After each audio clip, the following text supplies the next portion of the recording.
ಈಗ ಬೆಂಗಳೂರಿನ ಇತರೆ ಸುದ್ದಿಗಳನ್ನು ಫಟಾಫಟ್ ಅಂತ ನೋಡೋಣ ಜಸ್ಟ್ 5 ನಲ್ಲಿ. ರೌಡಿಗಳಿಗೆ ಪೊಲೀಸರು ಫುಲ್ ಕ್ಲಾಸ್ ತೆಗೆದುಕೊಂಡಿದ್ದಾರೆ. ಎಲೆಕ್ಟ್ರಾನಿಕ್ ಸಿಟಿ ಉಪವಿಭಾಗ ಹೆಬ್ಬಗೋಡಿ ಠಾಣೆಯಲ್ಲಿ ಇತ್ತೀಚೆಗೆ ರೌಡಿಗಳ ಅಟ್ಟಹಾಸ ಎಲ್ಲೇ ಮೀರ್ತಿದೆ.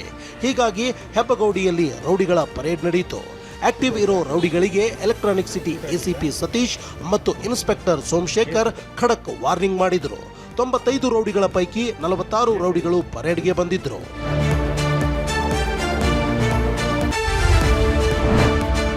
ನೆಲಮಂಗಲ ತಾಲೂಕಿನ ಕುಲುವನಹಳ್ಳಿಯಲ್ಲಿ ಕೆಮಿಕಲ್ ತುಂಬಿದ್ದ ಲಾರಿ ಪಲ್ಟಿಯಾಗಿತ್ತು. ಕ್ಲೋರೈಡ್ ಕೆಮಿಕಲ್ ಸೋರಿಕೆಯಿಂದ ಸ್ಥಳೀಯರಲ್ಲಿ ಆತಂಕ ಹೆಚ್ಚಾಗಿತ್ತು. ಗುಜರಾತ್ನಿಂದ ಪೀಣ್ಯಗೆ ಬರುತ್ತಿದ್ದ ಲಾರಿ ಪಲ್ಟಿಯಾಗಿದ್ದು ಕೂಡಲೇ ಪೊಲೀಸರು ಅಗ್ನಿಶಾಮಕ ದಳದ ಸಿಬ್ಬಂದಿ ಸ್ಥಳಕ್ಕೆ ದೌಡಾಯಿಸಿದ್ರು.